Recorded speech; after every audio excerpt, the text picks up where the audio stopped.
Qulaq asın ey cəmaət, belə olubdur rəvayət. Sanmayın ki yalandır, həqiqidir olandır. Kasıbçılıq həyatı, çox sıxır cəmaatı.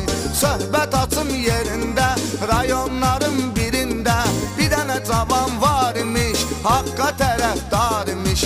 Uzun sözün qısası, var imiş bir anası. Onu ilə fəxr edirmiş, haqq yolunu gedirmiş.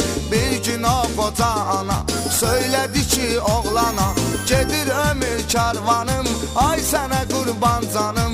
Gəzirsən, əylənirsən, bəs haçan evlənirsən. Oğul eşidib sözləri, işıqlandı gözləri.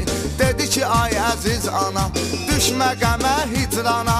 Qoy deyim həqiqəti, sevirəm bir afəti. Namuslu qeyrətlidir, abırlı ismətlidir.